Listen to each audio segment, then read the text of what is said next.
kita bisa kembali beribadah bersama-sama di tempat ini. Mari kita akan buka hati kita. Tuhan ingin berbicara, menambahkan apa yang sudah kita tahu selama ini sebagai anak-anak Tuhan. Ya, firman Tuhan itu begitu dalam. Kalau kita membuka hati, Dia akan terus tambahkan itu ya dalam hati dan hidup kita masing-masing. Dan firman yang semakin mendominasi hidup kita akan berdampak ya untuk mengubah hidup kita semakin indah di hadapan Tuhan. Nah, saya akan berbicara tentang sesuatu yang sangat dibutuhkan oleh manusia hari-hari ini. Bukan uang, bukan materi, tetapi ada aset yang jauh lebih bernilai dari uang. Ya, ada aset yang jauh lebih penting dibanding kebendaan yang kita bisa miliki dalam hidup ini. Dan ketika kehidupan kehilangan aset ini, apapun yang ada tidak akan bisa berguna lagi. Sekalipun dia punya uang banyak, sekalipun dia punya kedudukan tinggi, jika yang satu ini hilang, maka sulit untuk dia bisa bangkit, bisa survive, dan bisa menghadapi kehidupan yang ada ini. Apa itu? Ya, salah. Oh.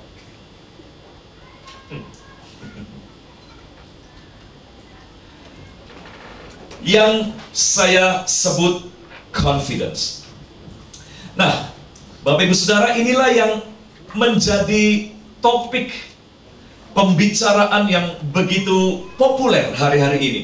Para salesman dikumpulkan, di training ya oleh para motivator untuk punya apa? Punya confidence. Para CEO juga sering dikumpulkan.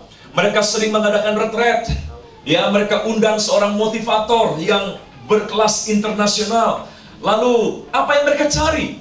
Mereka ingin mendapatkan confidence dalam hidup mereka. Dan tidak sedikit orang-orang Kristen pun mencari seminar-seminar yang seperti itu. Tidak salah, tidak. Ya, dan ini hal yang memang sangat penting, yang memang dunia sedang butuhkan. Nah, seberapa confidence kita dengan masa depan kita hari-hari ini? Seberapa confidence kita dengan keluarga kita, dengan bisnis kita, dengan karir kita, dengan pelayanan kita? Jujur, kita adalah generasi yang pesimis hari-hari ini. Begitu banyak hal-hal kecil bisa membuat Anda dan saya langsung khawatir sedemikian rupa, takut sedemikian rupa, pesimis, seolah kehilangan pegangan dalam hidup kita. Padahal yang terjadi hanya hal-hal sederhana yang memang berlaku umum. Krisis itu umum. Bukan cuma kita yang hadapi krisis. Dari zaman nenek moyang kita pun, yang namanya krisis itu hal biasa.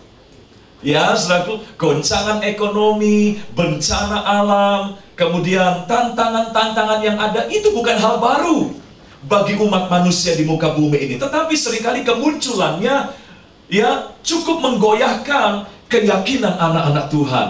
Sehingga orang-orang tidak lagi punya sukacita, tidak lagi punya damai sejahtera, serba ragu, serba takut dan sebagainya.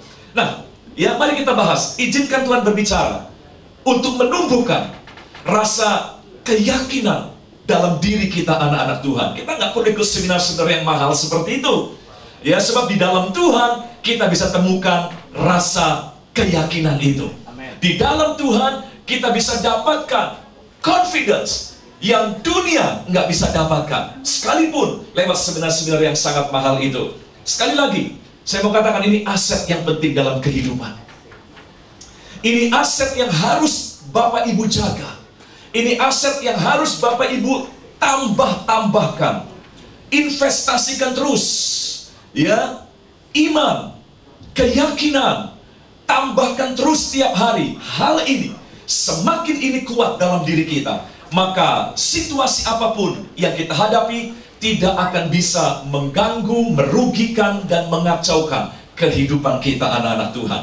Dari mana ini bisa muncul? Ya, saudaraku. Ya, confidence. Bapak Ibu yang di sebelah kiri bisa lihat nggak? Ada pohon nih. Atau ada yang bisa tolong untuk move ini? Yes, sir. Thank you, makasih. Dari mana orang bisa dapatkan keyakinan dalam hidupnya? Saudara, jujur saja, ini adalah buah dari self-image yang sehat dalam diri kita. Ya, ini bukan buah dari sebuah situasi yang baik. Mungkin kita berpikir, oh, saya bisa jadi orang yang percaya diri, yakin, punya iman, punya damai, nggak ada rasa khawatir kalau situasi baik, kalau keadaan menyenangkan, kalau semua planning berjalan dengan lancar. Tidak juga. Ada banyak orang yang sesungguhnya situasinya jauh lebih baik dari orang-orang lain, tapi kenyataannya dia lebih khawatir dari banyak orang yang lain. Saudara lihat, kalau di daerah Indonesia, di kota-kota kecil, tukang-tukang becak bisa tidur terlelap di tengah keramaian, hilir mudik orang, kendaraan di sekelilingnya, tidur nyenyaknya luar biasa. Padahal uangnya nggak sebanyak orang kaya. Justru orang kaya malah banyak nggak bisa tidur hari-hari ini. Padahal situasi mereka jauh lebih menguntungkan dari tukang becak itu. Ya, jadi bukan soal keadaan yang lebih baik yang bisa menghasilkan Anda dan saya punya keyakinan, punya ketenangan dalam menjalani hidup ini. Tapi itu semua hasil buah dari self-image yang baik. Bagaimana saudara melihat diri kita?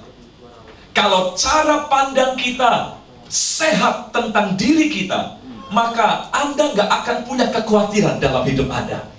Ya, kalau Anda bisa melihat diri Anda yang sesungguhnya di hadapan Tuhan, dalam rencana Tuhan, maka itu akan membuahkan sebuah keyakinan yang tidak bisa terganggukan oleh apapun juga.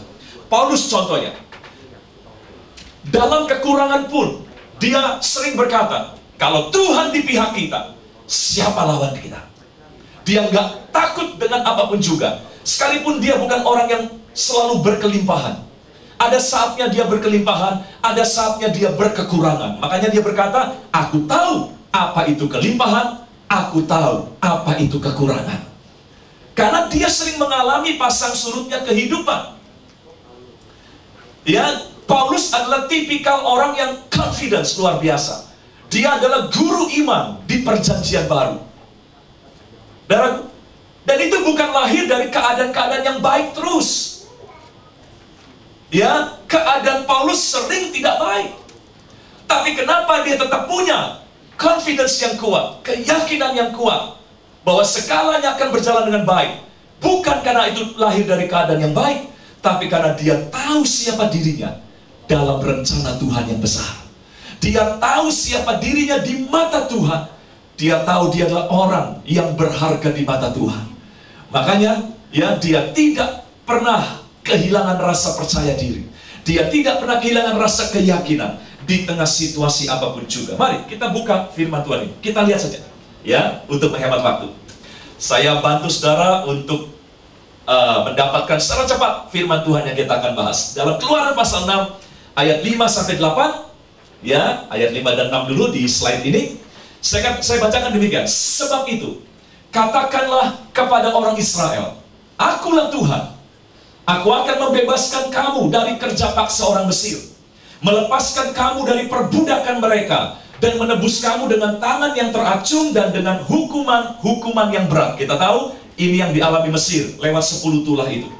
Ya, aku akan mengangkat kamu menjadi umatku dan aku akan menjadi Allahmu, supaya kamu mengetahui bahwa akulah Tuhan Allahmu yang membebaskan kamu dari kerja paksa orang Mesir. Ayat 7. Dan aku akan membawa kamu ke negeri yang dengan sumpah telah kujanjikan memberikannya kepada Abraham, Ishak, dan Yakub. Dan aku akan memberikannya kepadamu untuk menjadi milikmu. Akulah Tuhan. Sampai ayat 7. Dari ayat 5, 6, dan 7 kita lihat rencana Tuhan yang besar bagi bangsa Israel. Musa diberitahu, sampaikan apa yang kurencanakan bagi mereka. Beritahu mereka bangsa Israel, ya, supaya mereka punya semangat yang baru. Karena apa? Karena mereka tahu bahwa aku akan mengerjakan hal-hal yang besar bagi semua mereka. Nah, Musa dengan sukacita, ayat 8, dia mengatakan demikian.